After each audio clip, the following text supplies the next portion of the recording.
from this is the number of folks that there are here that are able to help you, and they're here and willing to do that. I want to make sure, let's see. People from Apprentice Ohio, where did she go? There are 2 pages, so I'm still looking to make sure we're all here.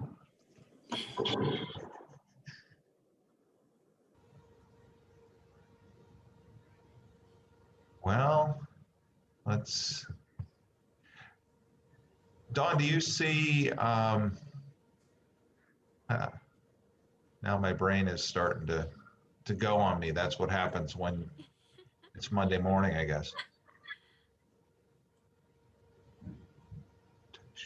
I'm looking down through the list. I want to make sure that everyone is here that needs to be here, because we were going to start and talk about apprenticeship, and Apprentice Ohio was going to talk a little about that. And so, and I just see it's kind of bouncing around a little bit, so I think there must be a few people still popping on.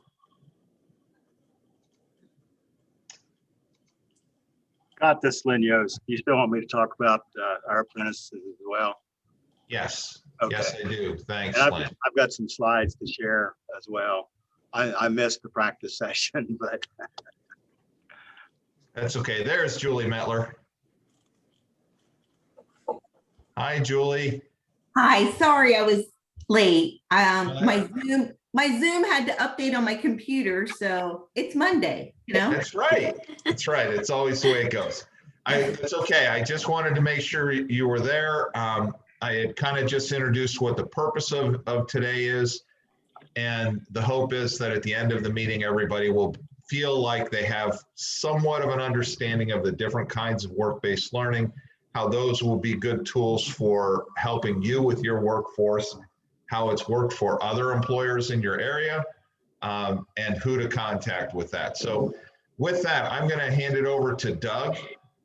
He's going to just kind of welcome you from the standpoint of OSU MEP, quickly explain who the MEP is and why they're there to help you, and go from there. And then we'll get Julie and Lynn involved. Doug. Very good. Thank you, Scott. And thank you to all of you who are participating this morning. We're super excited that we actually had more people here than we were expecting. That's always a good thing, particularly on a Monday morning. And thank you for continuing to be patient in this virtual world. And I'm still very, very optimistic that we will break out of this soon, because that is not my natural way of working. I'm a face-to-face and roll up the sleeves type of person. So I'm very optimistically looking forward to that day.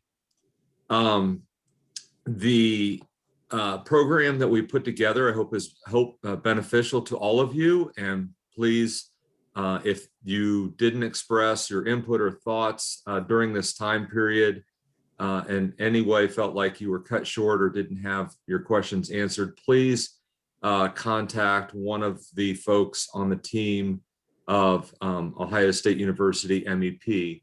On the call, my colleague Dawn Coleman is our session today, and Kathleen Kuhn Books is also on the call. She's our program assistant that helps keep us organized and in check with a lot of different components.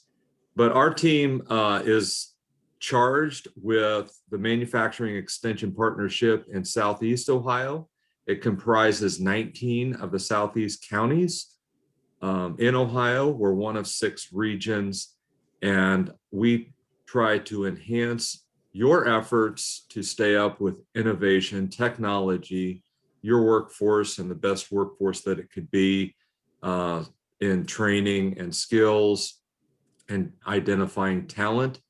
And likewise, we also try to match that with any additional funds that are available that you may or may not be aware of from the state of Ohio, or the National Institute of Standards and Technology is a big bulk of our funding. Currently, which is coming to a close, or maturity rather, is our CARES Act COVID funding that we've been utilizing quite a bit. And then before I hand it over on the agenda here. Yeah, so here's an outline of our agenda that Scott alluded to. So that's why he was looking for Apprentice Ohio, since there's a talking point there. You see that there's a lot of our strong partners on here. We work frequently with Lynn Yost, also of AOMC, that I'm sure he'll put in there. Sherry Becker, Angie Jackson, all of those are very valuable partners in our efforts. And then lastly, before I pop off here, we are still utilizing the high school internship program. So if you have questions about that, we match up to 50% of your cost of hiring a high school internship, and we can talk more specifically about what the qualifications of that are and how you can take advantage of that. We have several folks that are taking advantage of that right now. And if need be, we also have the opportunity to work with our state partners, which Aaron Patrick is on our call today. We work with him daily.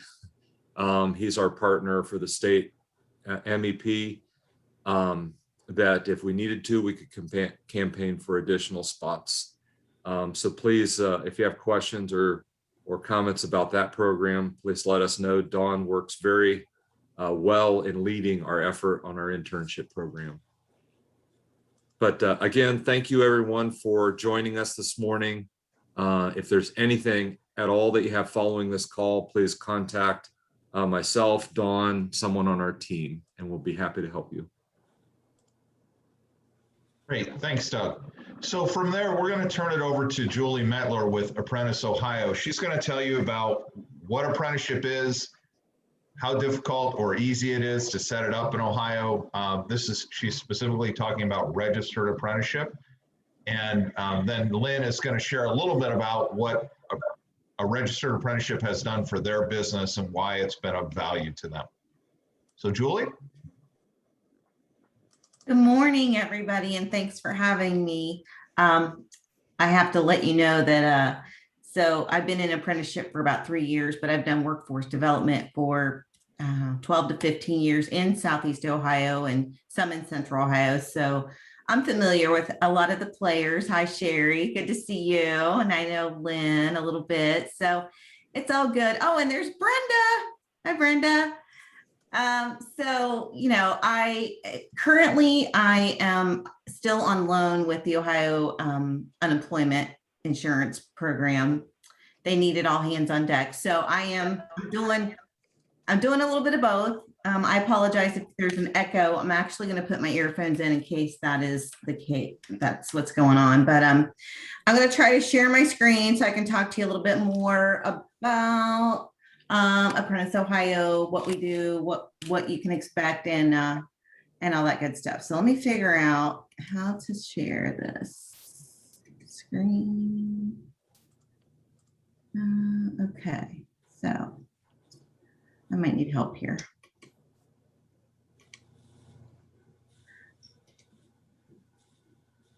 Okay, so can you guys see the screen that I have up? Not yet. Okay. Oh, wait, I have to hit the share button. There you go. There it is. Okay. All right. So let me back up a second. All right. So Apprentice Ohio, definitely a proven workforce strategy. A little bit about our governance. We do have a council that kind of oversees things, you know, on that end. It's a requirement from the Department of Labor. We do go by the Ohio Administrative Code. Everything that is in standards, everything apprenticeship related in Ohio does go by that. We also, part of our administrative code is the Code of Federal Regs. So all that fun stuff out of the way. These are the requirements for a sponsor. So, you know, we look at, you know, 5 main things. Qualification for an applicant. These are the things that have to be in the standards for our programs. Qualification, selection, affirmative action, journey person to apprentice ratio, progressive wage schedules, employment. So talk about the journey person to apprentice ratio in relation to manufacturing, since I think that's our target audience today.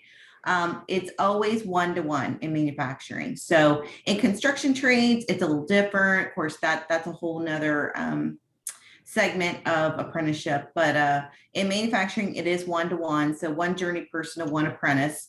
And I feel like that's very adequate and needed, especially when you talk about more complex manufacturing occupations. We do a lot of apprenticeships with tool and die makers, that kind of thing. So I think it's very good. It's a very safe way. And that's one of the major things with apprenticeship in a registered apprenticeship program is safety. So the three main components, obviously, on-the-job training is huge, progressive wage scale, related instruction. So, the partnership with OJT and related instruction is that, we look at the University System of Ohio to provide related instruction as a preferred means. However, we exempt all the time for other related instruction providers that provide, obviously the best type of instruction, classroom, lab, what have you, for that occupation. On the job training, we look at, at least 2,000 hours and up for various occupations. It's dependent on the occupation. A lot of, our programs are time-based, but we're moving to competency-based and hybrid models. Competency being just that, minimum of 2,000 hours, but we're looking at, are they competent? Is there a measurable competency for that occupation for the apprentice? At a progressive wage scale, we want to see that as they learn, they're earning more money. So here's some of the benefits for apprentices. I'm sure all of you may have gotten the email already with presentation information, but obviously these are high demand career opportunities. It is a good skill set for people to, grow their experience and skills and have better job security. They get a paid education. So, the sponsor is, providing them an education. The majority of apprenticeship programs in Ohio are not linked with getting a degree. A lot of people hear that, apprenticeship is the other 4-year degree. Yes, many of our programs are 4 years. However, we have a lot that are 2, 3, 4, some are 5. But, attaining a degree isn't always, the best method. That skill and experience, we have several that they're the related instruction piece. The only thing lacking for them to get an associate's degree is the gen ed requirements. So, a lot of apprentices just want that, I have a degree, so they sometimes will do the gen ed on top of things. And it's a portable credential. So, if we have a journey person, electrician, with the certification from, our council and from the state of Ohio, they could go anywhere and have that recognized. So that's a benefit to them. Although I always say, it's kind of scary to train people and then you don't want them to leave because they have all that skill and experience. But, it's something that, the apprentice is aware of. And there's so many benefits for the employers. And that's probably one of the biggest things to talk about with all you today. The return on investment is huge with the benefit to the employer and or the sponsor. Our sponsors can be a group sponsor, so an overarching sponsor that's the group that maintains their standards, that works with us to have everything done.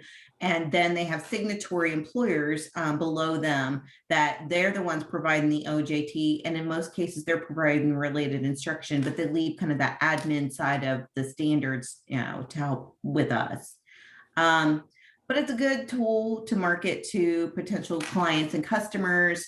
It does reduce turnover because, in a lot of manufacturing cases, they will accept application and select from current employees. So you may have an employee on the shop floor that wants to advance and, so then you backfill that position. So it's a good way to be productive and reduce those costs. Again, return on investment average nationally is 26%, but you can actually look that up on that link under nationalapprenticeship.org.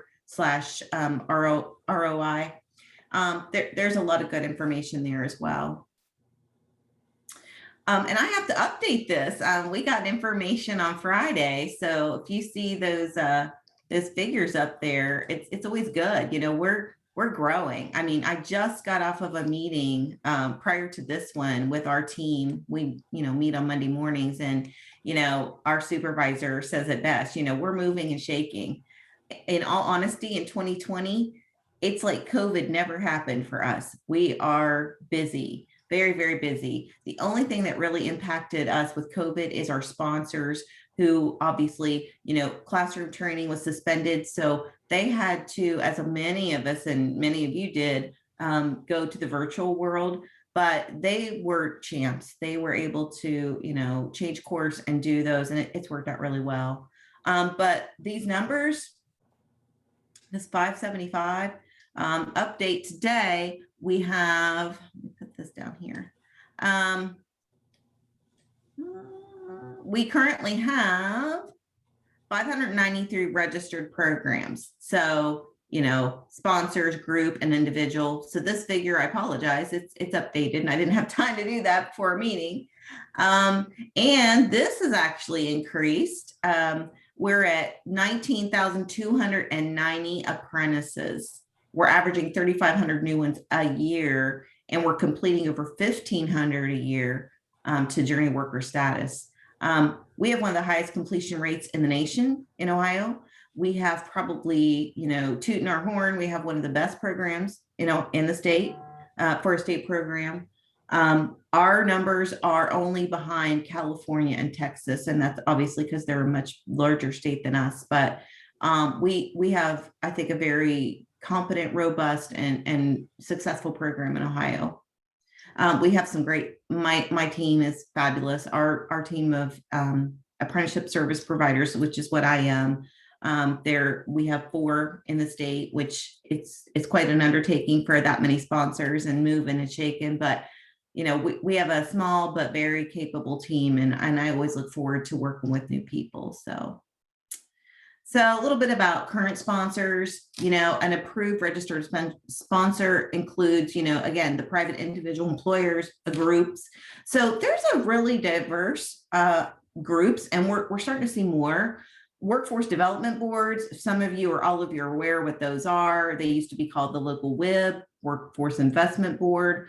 Area 7 is the largest workforce development board in the state. They are a group sponsor. I am currently in the process of getting Area 15, which is Noble, Morgan, Monroe, and Washington counties, as a sponsor, and they're looking to bring on some manufacturing employers to that. Area 14, we're ready to submit on both a registered apprenticeship and pre-apprenticeship program for them. That is Perry, Athens, and Meigs counties. We're going to be starting off with Auto Tech and Collision. So there's a great partnership. We do have colleges and universities. Most recently, we just finished up a college consortium grant in our area. We did have Washington State, very successful. We worked with Sherry at Salve. They did some stuff, and a lot of our local sheriff's departments and police departments utilize the correction officer training there at Washington State. So it's been a really good fit. State and local governments, again, we're doing some of that. And of course, the construction trades. Everyone thinks of apprenticeship as only being a construction trade, union and labor. We do have a lot. I will admit, we have a huge amount of the Joint Apprenticeship Training Councils. And they're very successful programs. They're nationwide. We probably do work with them quite a bit because there's a lot of components. But again, a lot of our programs, it's about safety. That's why apprenticeship and a standard registered apprenticeship and oversight from the Department of Labor started 50 years ago. So that's one of the largest things. So the workforce development boards and some of the others, they have linkages to pre-apprenticeship programs, and those are recognized by the Department of Education. So it's kind of a joint effort with them and us. I think I'm talking about that more here. So again, it's a great way to get kids on that pathway while they're still in school. Typically, it's juniors and seniors. They apply and are accepted into a pre-apprenticeship program similar to what a registered program is. We've had many discussions with schools that I think we're under the impression or the guise that, we have these kids, and I know how it works in education. We want to get these kids graduated. What can we do? And I think some are dismayed to find out it isn't just the kids in the back of the class that we need to get graduation. These are kids that, college isn't for me. I'm looking at a great profession when I get done. So it is it's a growing program. Pre-apprenticeship, and when they complete, a student can get up to 12 points to graduation if they do a 2-year pre-apprenticeship. So that's huge. We do partner with Department of Ed, but we do classroom and lab settings. Sometimes, pre-apprenticeship students can go out and do some internship type things. They can do some job shadowing, work site visits. Some of them never leave the lab classroom setting, which is totally fine. And the whole thing, the model is that we're looking for them to be trained in same or similar what that occupation and industry wants. So a pre-apprenticeship program is linked to a registered program in that occupation. We are, again, with Area 14 and 15 both, those areas are working to do a pre-apprenticeship program in conjunction with the registered apprenticeship program. So it's been a great method. We're growing with that. We actually just named one of our staff. His name's Matt Longfellow. You may actually hear from Matt at some point. He'll be working with myself and the other teams. He's going to be our pre-apprenticeship go-to person. So we see such a growth with that. And I think it's a fabulous program for our young kids to get interested in, something besides college. Education is not for everyone. We have a huge skills gap between, especially I'm sure you see in manufacturing of, we have our talent walking out the door. We have to have some kind of succession plan to get the next generation interested in those occupations. Some of the big ones, obviously manufacturing with, tool and die makers and those skilled trades. Auto mechanics is a huge one. HVAC, plumbing. I mean, it runs the gamut. But, again, we have to think about that talent succession planning for our current workforce. Here's just a little information if you want to follow us on social media. We do work with our communications department at Ohio Job and Family Services to do some stuff for us. We're on Twitter, Facebook, YouTube. I'm not sure if we're on Instagram, but anyway, I'm a Facebook user. I'm not generation, so I'm not a very good tweeter, and I'm still trying to learn how to use Snapchat with my kids. But information about our programs is available on our website. The link is on there. We're in the process of still updating it. The site looks better. It's prettier. It's got some more information. The downfall is we're still trying to get our updated sponsors on there. There's sponsors on there still that we need to remove, and a lot of new sponsors that are not on there. And a little more about us. I just found out that my friend and colleague, BJ Knudsen, who was covering Southwest Ohio, has been promoted to a supervisory position in our central office. So I can't really give you any ideas who's going to be over here. I'm sure I'll be helping out on this end until they do replace and backfill BJ's position. But I'm over here with the Green Counties, and I have, covered Central Ohio and Southeastern Ohio for a long time. So I appreciate the opportunity to talk to you guys today. I think it's great that we can, have this kind of collaboration. And Scott and I had a good conversation last week. So I look forward to working with you guys very much. So any questions? Thanks, Julie. We're going to save questions to the end, and I'm sure that there will be some. If not, I will make some up for you, particularly about your favorite foods or something. Okay. So one of the things that you want to understand about apprenticeship is that there are nationally registered apprenticeships and there are state registered apprenticeships. The big advantage to registering in the state, if you can, is that you've got Julie and her team and all the rest of the folks, and you're eligible for state funding. Lynn, however, is a part of a national apprenticeship, nationally sponsored apprenticeship program with Tooling U. I'm going to let him tell you a little bit about what that is and why they have benefited. And Lynn, maybe you want to give just a really brief overview of what you all do at Micro Machines.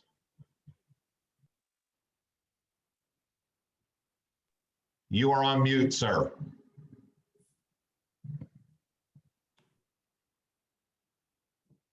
I'll unmute and I'll attempt to share my screen. This is all kind of new for me, so bear with me if you will. Can everybody see that?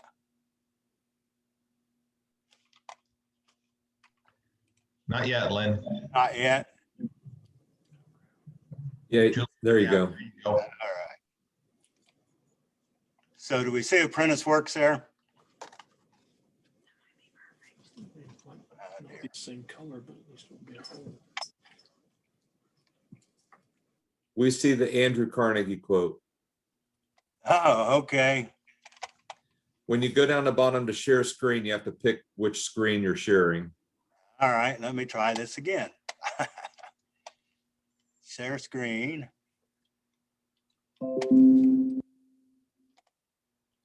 In the Microsoft world, at least, you should have like a, there you go. How about now? Yeah. We're- If you put it in presentation, we can see the one screen, the one slide you're looking at. Right now, we see the outline like in PowerPoint. so I need to hit slideshow Yeah, and from beginning maybe. there you go. All right, good. So yeah, Micro Machine Works.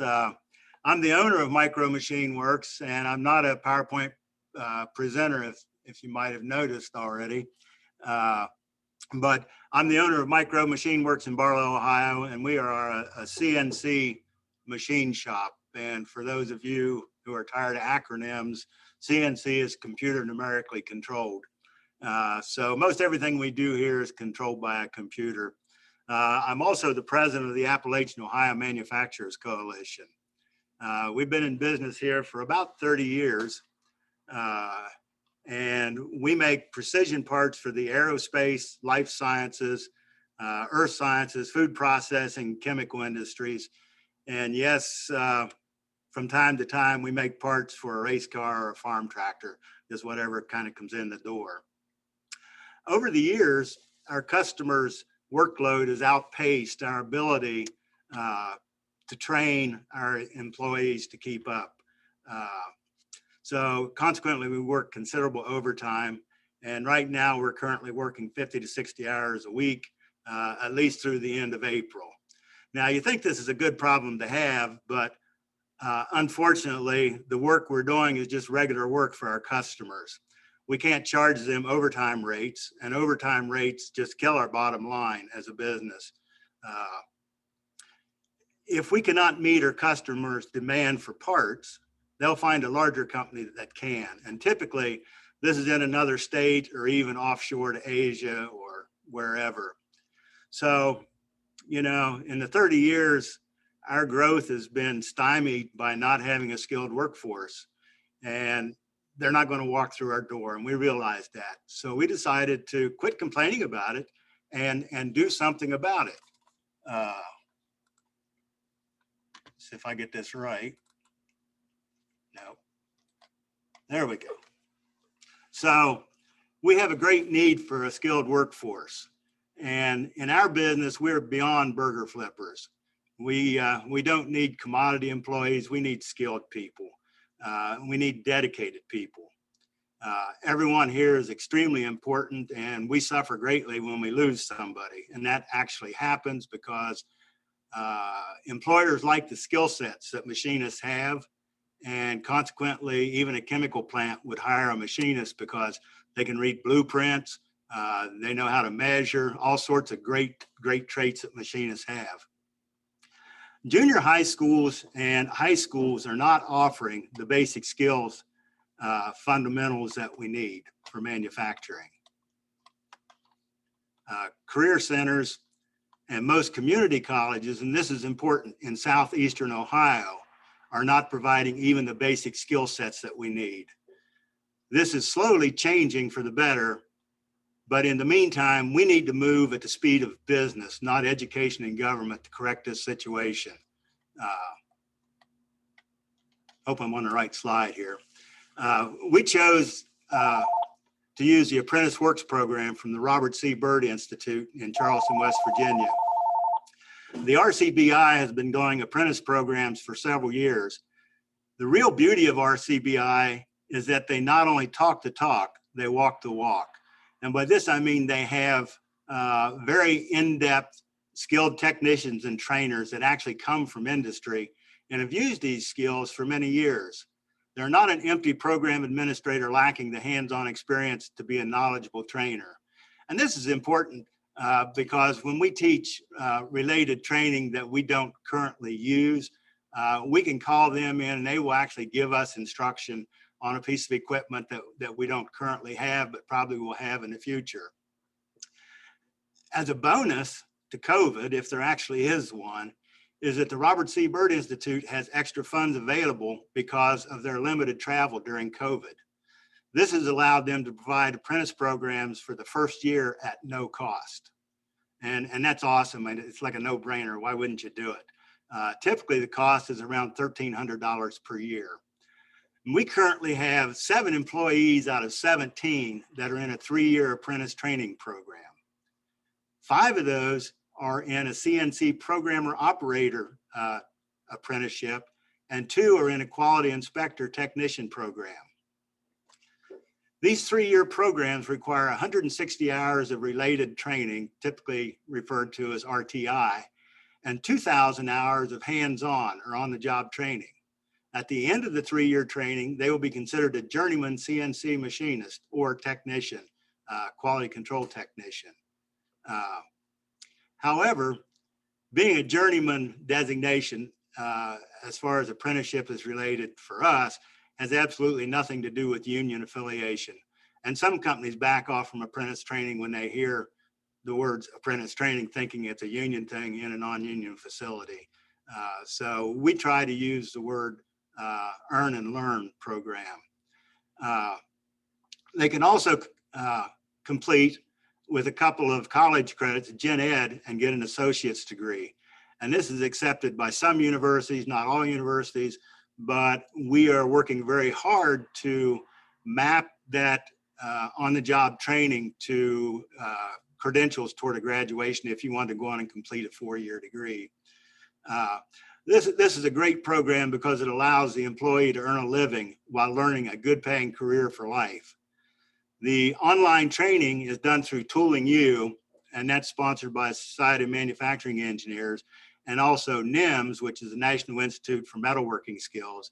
And the RCBI offers additional training from their staff. So this is a dashboard from Tooling U, and this shows the employees in the program, and it lets you see their progress and a percentage of completion. And let me see, the individual student report is another screen, and you get this screen in your facility, so you can keep track of exactly what your employees are doing, whether they're engaged in the program, their progress. The individual student report shows the employee's last name, the time they logged in, the time spent in classes, the number of tests they've taken. It also shows pre-test scores as compared to final scores after completing the training module. It shows how the employee is doing compared to other employees in your facility, and also how they compare to other Tooling U apprentices. This screen shows demonstrated competencies, and that's one of the beauties of the apprentice training is it's demonstrated competencies. It's not about a certificate that little Johnny also attended the class, whether he was asleep or awake, but he has to demonstrate to his mentor that he knows that skill.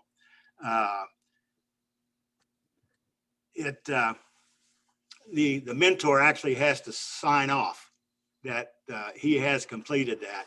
And this particular screen is for a quality control technician. Is there any questions on that? And I guess we'll hold the questions to the end. But I'll take you into, well, this is just some of our employees, some of our apprentice training employees. And we have a young lady here on the CNC lathe, and she's a pretty amazing person. She actually has a degree in criminal justice. She's a certified welder. She's a medic in the West Virginia Air National Guard, and she likes to make things. So currently she's in her apprentice training program for a CNC operator. And we have people, we were very busy during COVID in its initial phases, and we're still busy with COVID, gearing some of the pharmaceutical companies up so that they can make these millions of vials of vaccine and millions of COVID tests sort of thing. Just some other people there in the shop. We have a young man here that's doing CNC programming on the computer. So that's all I've got to say about that. But the important thing is, how do we attract our youth into manufacturing careers? That's a big issue. The kids aren't being exposed to much of anything hands-on in school. So we have opened our shop up to junior high school students as well as high school students. And we also we highly encourage educators to come through our facility, because our educators do not know the opportunities that are available for their students in their own neighborhood. So it is important that we share what we have with the local community. Last week, we had 47 high school students from Noble County. And some of these kids get excited when they come here. It's like, well, I thought I wanted to go in the Plumbers and Pipe Fitters Union, but after I came to your shop, this looks more interesting. And that's kind of cool. They didn't even know this kind of jobs were available. So we continually open up for tours. Now, we had a tour. Well, this is part of our tour. You can see they're doing CNC training here. They come in and we present them with an idea, and we develop that idea into a CAD model. We'll make a 3D model out of it, and they can spin it around and look at the front and back. We'll put that into a CAM software, and we'll actually put a tool path on it. We want to tell our machines how we want to cut it, sort of thing.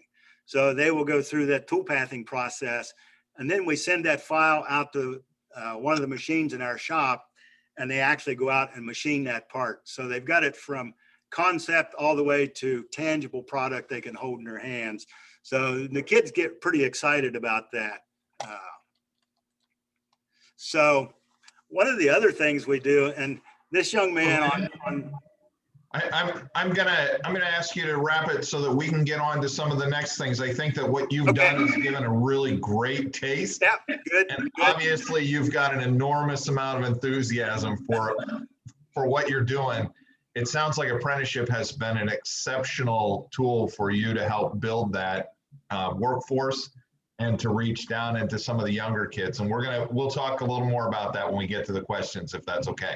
Scott, my wife tells me to shut up all the time, so I appreciate it. I knew I was probably going to be over time, so I'll just, I think this is the last slide. And this young man here, he job shadowed, he interned, and he'll probably be back next year. So that's everything I've got, and thank you, everybody. Now I have to just get my screen back. Right. Thanks, okay, Lynn. good. Thank you. So you get a sense of the value of apprenticeship, and that's one earn and learn strategy. The objective for us there is for you to just start to think about that as a tool for you to build your workforce. I think you were everybody was looking for funding. We're going to talk about that when we get to the end and we can answer questions, but I want to hand it over to Aaron, who's going to talk about some of the things that are going on with the MEPs, with internships, with a potential funding source, et cetera. So Aaron? Thank you, Scott. I will go to my presentation. Okay. So my name is Aaron Patrick. I'm the program manager for the Ohio MEP. I've already heard the acronym term this morning. We are officially the Manufacturing Extension Partnership Program. We are state funded through my office, which is the Ohio Development Services Agency. and also federally funded through the National Institute of Standards and Technologies. And there is an MEP presence in every state and Puerto Rico throughout the country. So this is truly a national program. But at the state level, the internship program that I'd like to talk to you about today is truly state of Ohio dollars through my office. So again, we're a group of and I apologize for all of the text on these, but bear with me here. So we're a group of manufacturing experts helping Ohio manufacturers solve their problems. Production related, equipment related, if you're having quality issues, if you're looking to automate, Doug had mentioned, we're really trying to help in the areas of technology and cyber security, making sure that companies are safe. That's something that we're also working on. But this presentation is all about workforce needs. When we talk to manufacturers in the state of Ohio, it's probably the first thing that comes up, and I'm sure that's not a shock at all.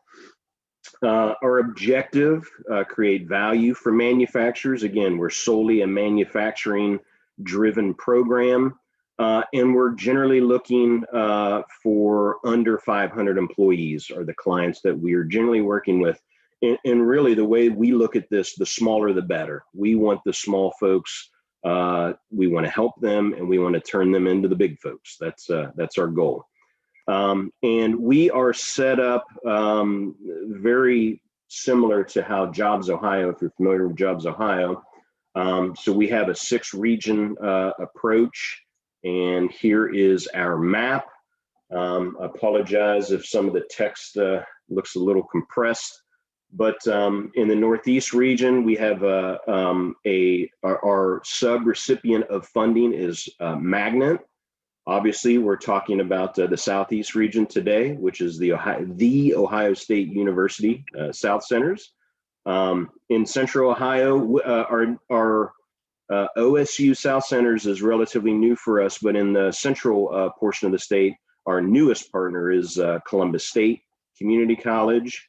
In the Cincinnati area, TechSolve, I know it's very hard to see, but TechSolve is who we partner with. Dayton area, Fastlane, and then up in the northwest portion, the SIFT, which is acronymed for the Center for Innovative Food Technologies. So we look at any number of different types of manufacturing, and obviously food is a huge one in the state of Ohio. So when it comes to workforce development, really where we're focused is this program that we've created that is a high school internship program. When we started this about 7 years ago, we really were partnering with career technical centers throughout the state because we realized there were programs such as Ramtech and other things out there that we wanted to connect the skills that these students were gaining with manufacturers. And a lot of times the career techs have a board comprised of manufacturers that are telling them what their needs are. So we wanted to make that connection. That was really what prompted this program. But I want to really, so we're addressing workforce needs, training programs, awareness. But I really want to stress the soft skills development. High school students aren't always the most focused, or it's hard to keep their attention span. So really, we want to get the students as early as possible so that we can really stress the soft skills development as we're connecting them with manufacturers in the region. And we're selective in who we're connecting. We don't want to just send anyone out. We want the students that are really excelling in at their high schools. And whether it's a career tech, it's not a requirement. We work with all high schools throughout the state, but these career techs with the robotics, the PLC trainings that they're giving. We really focused in that area. So again, our goal connects students to manufacturers to address it's the shortage that's already here. About 4 or 5 years ago, I was saying it's coming. Well, we're here. It's a huge void that we need to fill, and this is one of our opportunities to help fill that. So, and so this graphic, it really talks to the MEP, and continuous improvement, sustainability, workforce is huge for us. Supplier development and tech acceleration is really where the areas that we're looking to focus on. And I'll speed this up. So our program help you work with your local schools. So we want to make that connection, design a work-based learning experience for the students, and it complies with state requirements, guide the students through the experience.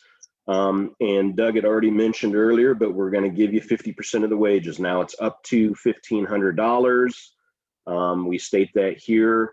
And again, we want students, there's a lot of students that aren't going to take the college pathway, that aren't, maybe ready for that. So one of the benefits of this program that we've seen, we're in our 7th year, is anywhere from 70 to 80% over the life of this program. Our placements are getting hired. So that's a huge benefit for us, seeing that we're making good placements with companies, and companies are looking to hire these students full time.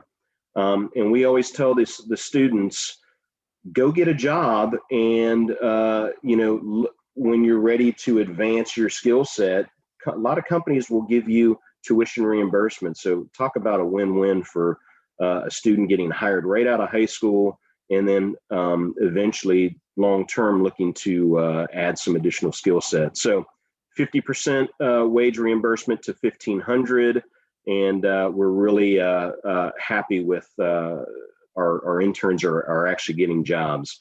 Real quick, from last year in our program, 70 total companies over the entire state, 78 career technical centers and or high schools involved. We had 147 total students that we placed in all 6 regions throughout the state. And specifically in the Southeast region, 20 students were placed at 6 companies. We want to continue to expand that. And we always get questions related to age requirements. Obviously, we know the minor laws of 18 and up, but based on Ohio Revised Code 4109, and I'm not a code guy, but I just wanted to include this. If you're in a career tech or STEM program pathway, we can get around the minor stipulation. And I will say that last year in our program, we did have 3 freshmen and a half a dozen sophomores that participated. So if you're in a pathway, we can get around the minor requirements that the state of Ohio has. So that's been something that we're really trying to educate companies on. So my contact information is listed here. As Doug mentioned earlier, Dawn is the point person for OSU for the internship program. So there is her information. And I want to share one additional program that is not necessarily under my purview, but it's something that if you're not aware of this, I think you should be. Tech Cred is really designed to repurpose your workforce and give them the skills that your company needs. So I won't go too much into this. Again, this does not fall under my office, but here is information related to Tech Cred. I know this was in the original invite, but really it's designed to repurpose your employees and give them the skill sets that your company is currently in need of. So I just wanted to mention this very quickly, and you should have access to that PDF. So And I think that's it. And I just got to figure out how to quit sharing. Doug, how do I quit sharing? At the top of your screen, it should say stop share. Oh, that was easy enough. There we go. Great. Okay, thank you. That's because you're one of those Microsoft Teams guys. You're not. That's right. I'm not a Zoom guy. Thank you. All right, so with that, what I wanted to do is just let Sherry talk real briefly about her experiences at Solvay. Solvay has had a number of interns in the past, the value of that to them as a business. So Sherry, you want to share a little bit about that? Sure, I'll just take a few minutes here. Solvay being a chemical plant, we do stick with the 18 and older.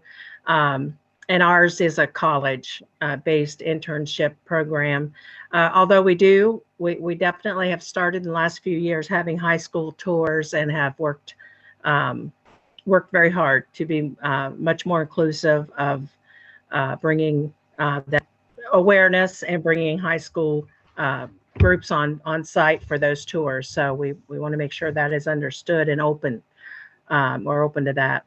But the application process, or I should say the internship process, which we have used each year until last year because of COVID, in our efforts to keep production strong, we did not bring internships on site. But this year, the plan or the thought is to resume that.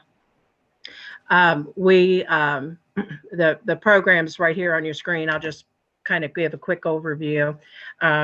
We would hire out of the application process, and this was a national college for application process. It typically would be directed at engineers, and we would bring them from 2 or 3 different colleges, and of course, about half of them would be typically from Ohio schools, but there were a few colleges out of state that we've also had a lot of success with, so we would seek those out as well. They would be hired full-time with benefits, up to 480 hours for the summer months. They were the makeup of the program. They were always assigned a specific mentor, as well as a specific field-based project. So they knew when they came on site what their 3-month project would be, and they knew from the onset that they needed to be building and preparing for an exit presentation to the management group. So this was real life stuff. The results that they worked on with their mentor yielded results that decisions and changes or engineering design, that type of thing, was real. It would be implemented or not upon evaluation, that type of thing. So it was real life. They were paid well, I believe. And then they were also considered for the future, but these were sophomores and seniors in college. So it was kind of a trial run for employment at the same time. And when Julie was in her old job years ago, I know we worked a lot with funding for this internship program. And then I think it was Third Frontier left. Bryn Stepp, I believe, was one. And OMA worked to bring some funding back for this type of internship program. I'm not sure if it's available this year yet or not. But last year, there was an internship program made available. I think it was up to $10,000. Unfortunately, because of COVID, we were not able to take advantage of it. And I'm not sure if it's available this year or not. But so that is a funding element. It always helps with Solvay corporate for these types of programs if we have some type of match. So if anyone knows of anything like that, we'd certainly like to hear about it. I wish, it'd be great if we could use some type of high school internship, but in the field, in a chemical plant, we're not able to do that. The one thing I want to mention, in addition to tech cred, is don't overlook your incumbent worker training funding if it's something that's available in your area through your workforce investment boards. check that out. It's a good source of funding for training as well.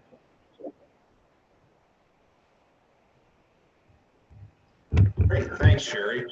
So as you can see, there's apprenticeship that's going on. There are a number of folks that have put in the chat that they are either sponsors or that they're working with the Ohio Workforce Development Partnership. So there's a lot of that that's happening. I guess the big thing is there's a number of things that are going on in Southeast Ohio. And so what we wanted to do is let Jack and Angie from Shawnee State have an opportunity to just kind of give you the lay of the land and maybe put a wrapper around all of the different things that are going on and what the Ohio Manufacturing Workforce Partnership is, et cetera. So Jack? Hey, thanks, Scott. So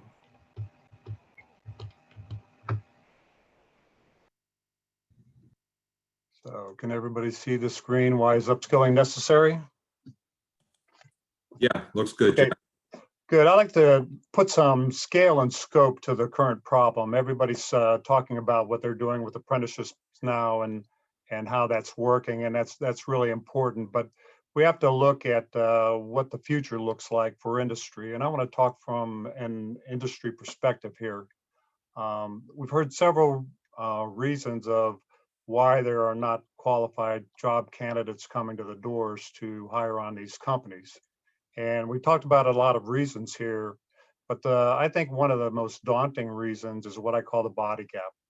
And that's the differences in population by the different generations. We talk about the baby boomer generation, which is called baby boomers because it's the largest segment population of any generation to come, at 78 million people by naturalized birth. The following generation, Gen X, is 55 million. You pair that against 78 million people versus 55 million people, there's a 23 million person shortfall in available bodies for the participating workforce. Now, the baby boomers were, that's people who are 57 through 75 years old right now. A large part of them have already retired out of the workforce. You use the 65 age number for retirement age. But the baby boomer generation, interestingly enough, is not front loaded, it's rear loaded. The populations grew as that generation went on. Most populated year during the baby boomer generation was 1957. They reach age 65 next year in 2022. So the biggest part of the baby boomers generation has yet to retire out to be replaced by less people. So this leads to a participating workforce gap that is still active and is still growing and will continue to grow until 2029 when the baby boomers fully retire out at age 65. So this means the workforce will continue to shrink.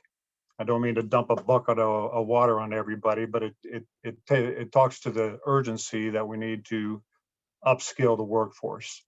And it not only deals with just the entry level coming in the door, but a lot of the upper management positions in manufacturing are baby boomer people who are going to retire out in the next coming years. So I think that in addition to the CTCs and getting the apprenticeships, the traditional skilled trades apprenticeships moving and going, we also need to look to the higher education institutions for backup management, because those folks are going to be retiring out too. And so when we talk about STEM education in the high schools leading into a career for manufacturing management, I think that's a real lesson that we need to take to the high schools and take to the incumbent workforce to graduate up into management positions. So because of the shrinking workforce, industry all along is looking at other ways to counter this.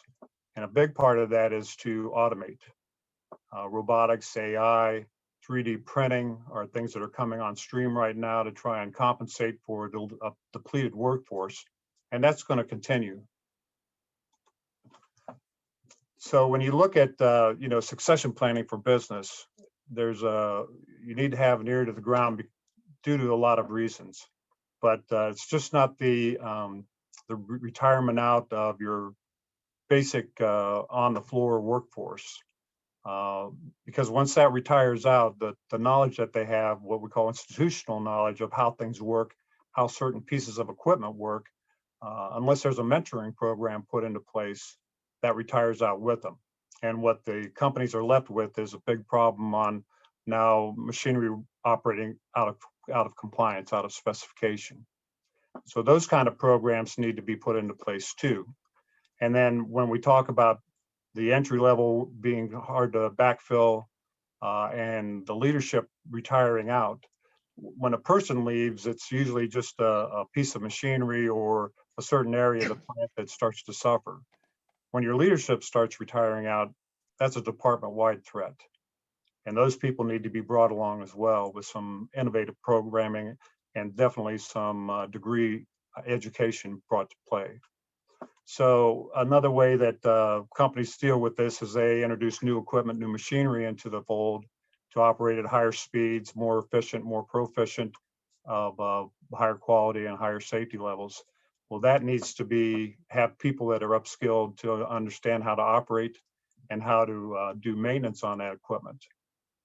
Another thing we're looking at here too is the global competition companies and the changing cost structures. We have a $15 minimum wage introduced. That's going to do some heavy damage to the profits and budgets that are going to need to be compensated for other places. You put on the other end higher taxes coming in on companies. There it goes. There it goes. Here he goes. It needs to be said, but from a business standpoint and a budget, these companies are in business to make a profit. So that's going to be an additional challenge. Customers always want a higher level product. They always want faster service. They want the Amazon delivery methodology and just about everything. And then you talk about the supply chains nowadays with COVID, certain segments shut down and they start back up at different times, and it rarely lines up. So there are containers for ocean ships that are stranded in ports right now that are holding up deliveries. And these are all the things that businesses try to deal with when they balance out their commitments to their customers and their employees. So there's a lot of different dynamics of work here that have impact on these businesses. So when we talk about the replenishment tables and the upskilling of both incumbent and new employees coming on boards, we got to settle in that the qualified candidates are not going to grow on trees. They have to be built. And we need to build them into our communities. Some of the programs you've been introduced to this morning do a very fine job in doing that. But we got to realize that we have to develop our own bench strength and get and do our part in aligning businesses and educational institutions with the type of training that are going to have the highest impact to businesses. So like they say, the best time to plant a tree is 20 years ago. The second best time is today. And we have to get that going now. So our approach, what we're looking at in Southeastern Ohio or South Central Ohio, actually, because we have a really good partner in building businesses to careers in the eastern part of Sector 6 of Southern Ohio, that we're really proud to be a partner of that organization because they're doing some really good work over in the Marietta area and other counties that are affiliated with that. We're starting a new sector partnership in Southern Ohio to have representation in that area and provide a coordinating agent for these apprenticeship programs and just some dialect back and forth between participating businesses and the educational institutions that serve them. And so in identifying what specifically we need in Southern Ohio to the businesses that we have in Southern Ohio, it's going to have to relate to some connective training that hits the nail on the head, that does the job that is needed for these companies and does it in a timely fashion and delivers some certifications along the way. So in a sector partnership kind of arrangement, it's also a sort of a forum for businesses to sit down and talk among each other and share best practices with COVID and supply chain disruption. A lot of common problems are regionally based, and sector partnerships serve as a mechanism to help share information with that and come up with some effective solutions, sometimes even legislatively. So the starting up of a sector partnership in Southern Ohio is important, and getting together with the educational partners, we can talk exactly what the needs are of businesses, and then fulfilling those needs through the education and the apprenticeship programs that are brought to bear. A lot of times we can, there's innovation dollars available in some of these grants that will help design curriculum that really is effective for the problems of the participating businesses. And then with the, we've had a lot of talk with the apprenticeships that are available. The participating companies identify the needs.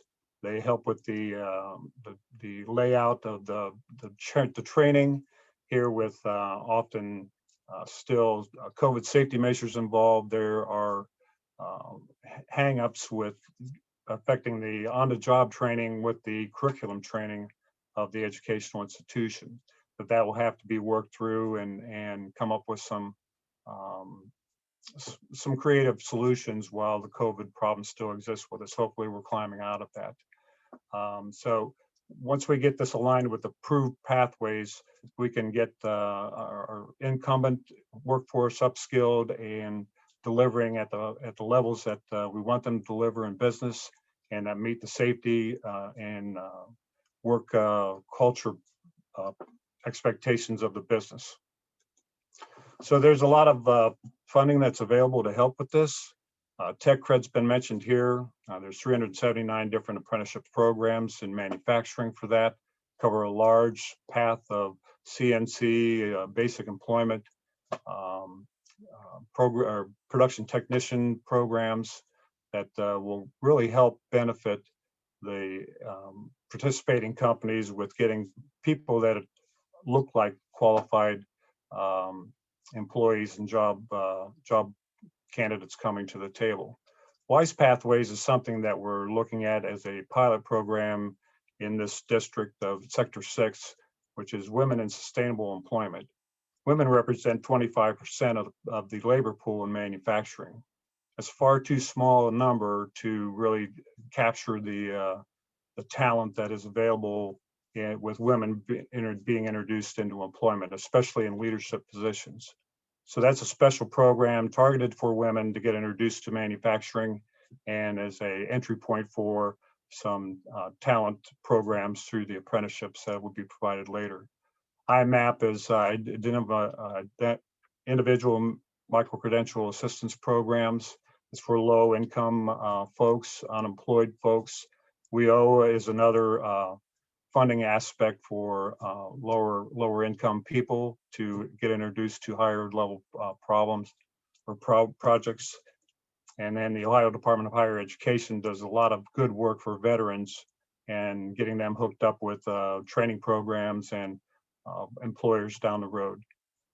OMEC is another grant that introduces internships for businesses and can pay half the training costs up to 400 hours.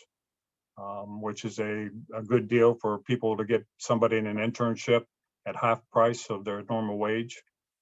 Shared Work Ohio, that's just upskilling in lieu of layoffs and getting that compensated. And then the Rapids grant really targets areas of industry sectors that are trying to grow and develop their workforce and offer some help with equipment and facilities. So there's a lot of funding that's available. The state's really throwing a lot of assets towards the workforce development, and the need for this is right now. And that's it. Thanks, Jack. And I'm Angie Didway with Shawnee State University, working with Jack on this project, and with Lynn and Sherry, and building bridges to careers. And I don't have much to add. I just want to mention that as part of the Ohio Manufacturing Workforce Partnership, there are some educational innovation dollars available. And just because it's Shawnee State that is doing the employer outreach and so forth, we it's not just about Shawnee State. We're working with other educational partners. We're talking to our local career technical centers. We've talked to Ohio University, and there are a number of educational partners in the region we still need to chat with, because what we want to do when Jack finds out what training the employer needs, then we look to see who has it. And if it's not available, then we're working on ways to be able to provide that, including, if there's maybe an online approach or a hybrid approach. We're joining the Ohio Technical Development Network in order to be able to get some discounts on some training tools for our regional employers. And I also will mention, Jack mentioned Rapids. A new round of Rapids just came out, I think, at the end of last week, and Shawnee's been a part of that program for a number of years. So thank you, Jack. And you can find out how to get in touch with us at SSU Innovation/OMWP. And Jack is obviously available to reach out and sit down and have a conversation with you to talk about your training needs. Thanks, Angie. And Sherry and Lynn, I'm going to lean on one of you to just do the Cliff's Notes version of who AOMC is, because AOMC is kind of the equivalent in a different area of Southeast Ohio, correct? Yeah, Sherry didn't speak up, so I guess I will. You take it away. Remember, Cliff's Notes version, Lynn. You're right. I know. So basically, Sherry is still in her vacation coma. No, I'm right on it. I promise. yeah, the AOMC was formed out of a need for leadership in Southeastern Ohio. And when I say leadership, in the past, we've always been educational driven, or we've been government driven. We are a sector partnership of the Ohio Manufacturing Association. And what we are is we're an extension down here in Southeastern Ohio. We cover 6 counties, and with BB2C, we cover about 22 counties. But this is a large single voice of manufacturing. So all these manufacturers are coming together to say, this is what we need. This is changes that need made. This is the skill sets that we need. And we work with educators. We actually have more educators members right now than we do manufacturing members. So, but it's a single voice, and it's a large voice. We have international manufacturers that are members. We have state and national manufacturers that are members.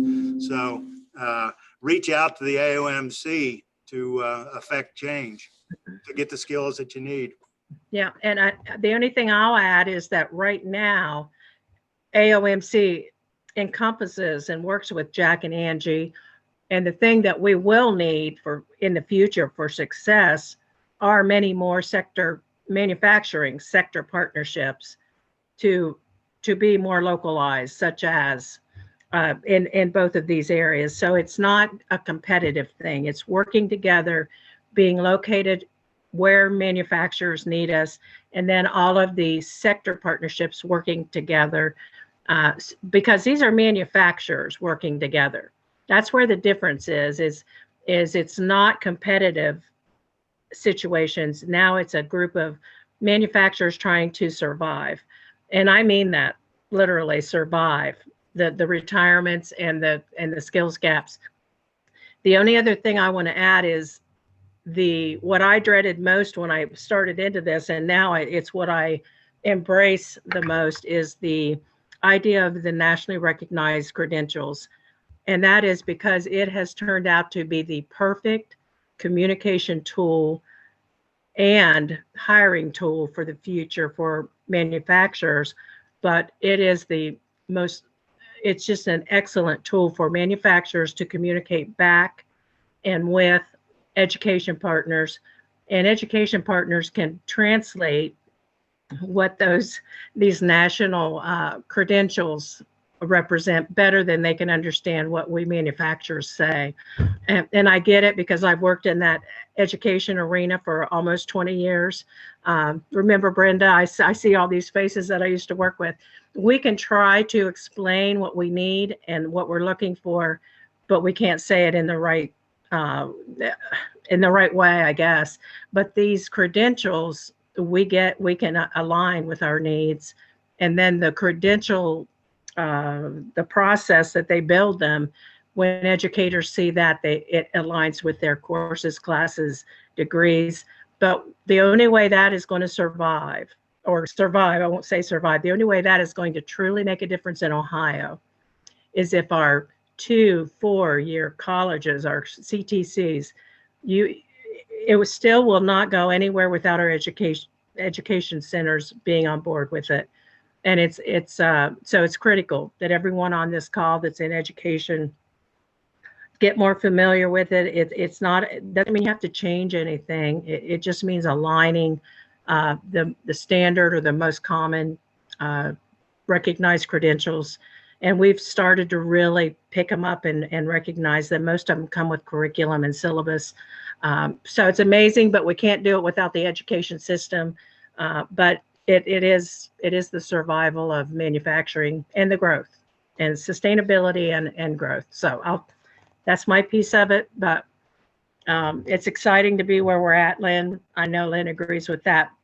Although Lynn we both shared frustrations and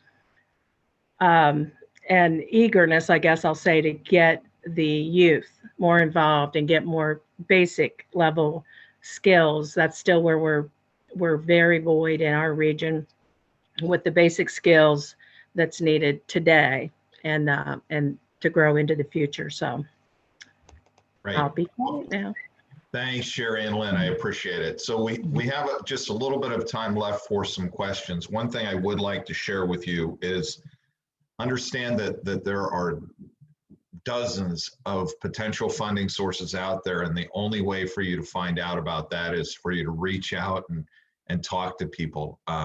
For example, JFF, the organization that I contract with, we're a national partner with DOL helping set up apprenticeships. We have incentive funding that we can give out. And there are other organizations all over the country that are doing similar work in different arenas, healthcare, IT, et cetera. So the long and the short of it is that the only way you find out about these things is to connect with the people that you see on the phone today. So what kind of questions do you have that we can try and answer?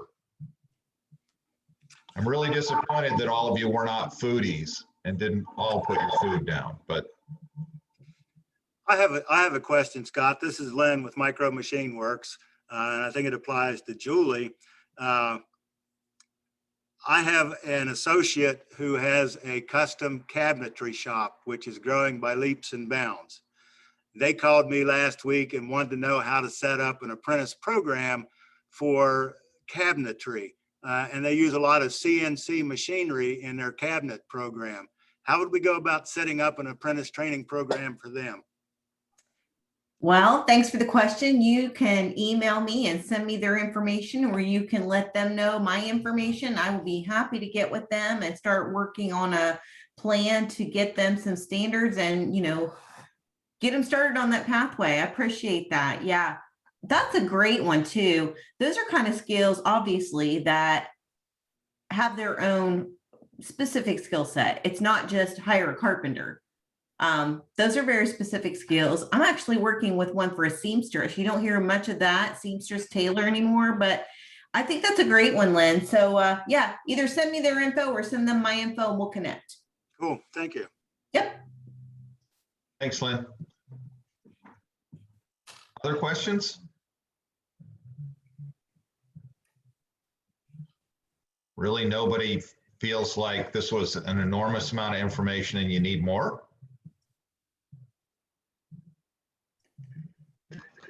I'll throw out one. This is Sherry. Are there any summer internship funding programs this summer? Other for adults, not for the high school? Do you know?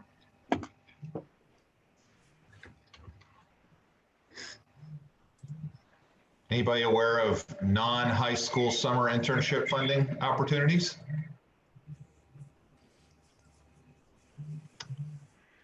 Well, there is a program called the Ohio Diversity and Inclusion Scholarship, but I think the deadline is today for students, but they're probably open to taking more employers.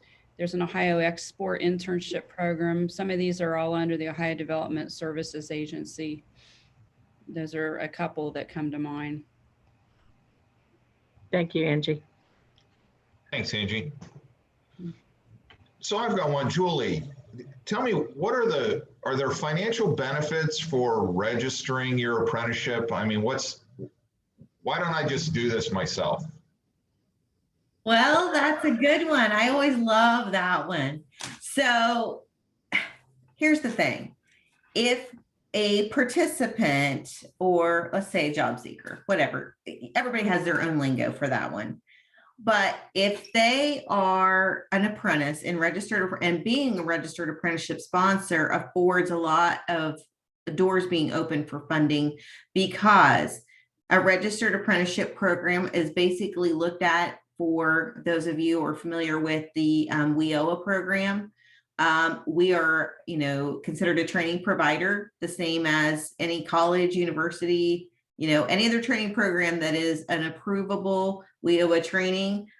Registered apprenticeship is also one of those. So that meets that aspect. And also, speaking of WIOA, in Southern and Southeast Ohio, I encourage everyone, hey, you know what, if you're selected for an apprenticeship program on the individual side, check with your local Ohio Means Job Center about funding for WIOA, because again, it is an approved training provider through registered apprenticeship.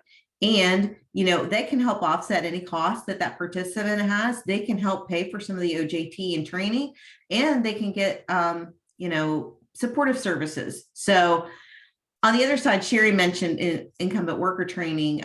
So that's also, I feel like, talking with their local Ohio Means Job Centers, their workforce specialists. I know where there's a couple of, on our meeting here today from our region, Lisa Button and Teresa Gary.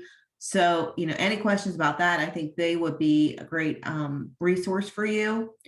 And the other thing is funding opportunities for veterans. Veterans can utilize their benefits, their training benefits for a registered apprenticeship program. We work with them all the time. So for them to be able to utilize their training funds, registered apprenticeship is another key. So a lot of potential. We don't personally, not personally, but as an agency, we don't have funding, but we can definitely point everyone in the right direction. And right now we are in the process of, sorting out a new grant, a federal grant that I think will be really good for pre-apprenticeship. And I think that's a lot of the reason we're getting so busy, because everybody wants a piece of that pie, and it's so good for everyone, manufacturing, employers, across the board. So Great. Thank you, Julie. Rhonda Lawless, are you still on? Yes, I am. So tell me, I see that you guys are a group sponsor, Pickaway Ross. I'm not sure where you are, but you're looking for a partner for maintenance so that you can be a maintenance sponsor. Tell us what that means. What does a group sponsor mean? And when you're looking for an employer partner, what's that mean? So we're currently approved for HVAC and electrical, but in the midst of doing our standards with Matthew Longfellow, we also developed the standards for maintenance program. So what we need for it to go on to the rest of the process is at least one employer to sign on to the program, and then move forward to be registered apprentice in that field. It's the industrial maintenance, even though that is not the title that we use here at Pickaway Ross. So that's basically what we're looking for, at least one, if not multiple partners for the maintenance apprenticeship. And so that means that you've already defined the training, the coursework, et cetera? The way that it's set up currently is we've built it into the full-time program that we offer. Okay. But that is something that can be tweaked with each individual employer. We need to find out what the needs are for that employer, and then we can adjust them accordingly. What we've done, what Matt helped us do, was establish hybrid apprenticeships, so that it's not this, it won't be the straight 2,000 hours, 144 related instruction piece, but it will be based on competencies. I think, like she mentioned earlier when she was talking about the apprenticeships. But we can do different things if we find out that that's what the needs of the employers are. Okay, great. Well, thank you. Pickaway Ross, we're located in, our main campus is located in Chillicothe. We have in Ross County. We also have a campus in Circleville. So we're kind of centrally located. Pickaway County is I guess in another manufacturing district, or region, but we work together with all of them. And I think there are a few people out of Pickaway County on the call today. Also, I started to make a comment about the internship question that someone had. There still is funding available, I believe, in OMIC, Ohio Means Internships and Co-ops. So if anyone is interested, we have a maintenance program getting ready to finish now. If you don't want to do the internship or the apprenticeship and you have an immediate need, that is something that we could discuss, and that would be the reimbursement of half the wages up to 400 hours. So if someone's interested in that, you could let me know as well. Sherry Becker, is that something that? Okay. Yes. Yes. I'm writing it down. Yes. Who right. would I contact about Rhonda, that? do you want to put your email address in the chat? Sure will. Okay. Thank you. Thank you very much. So how about any of you employers? I do see that there were a lot of folks on here from Ohio Means Jobs or the workforce boards, their workforce sites in each of the counties. That's really great. We're glad you're here. Any other questions before we go? Hopefully what you've taken away from today is that there's an enormous amount of workforce related work going on in Southeast Ohio. Your MEP is a great resource to connect you to all of these folks if you're a manufacturer. If you're not and you want to connect to manufacturers, reach out to the MEP. The reason that the MEP put this together is because they want employers in Southeast Ohio to get as many benefits as the employers where I am outside of Cincinnati. And being a rural area, it's hard to do that without somebody who's kind of consolidating that effort. So if there are no more questions, I can say we really appreciate everyone being here. It's 11:29. I'm going to give you 1 minute back to enjoy however you see fit. All right. So everybody take care. Thank you very Thanks, much. Scott. Thanks, everybody. Thank you very much. Thank you. Thank you. Thank you, Don.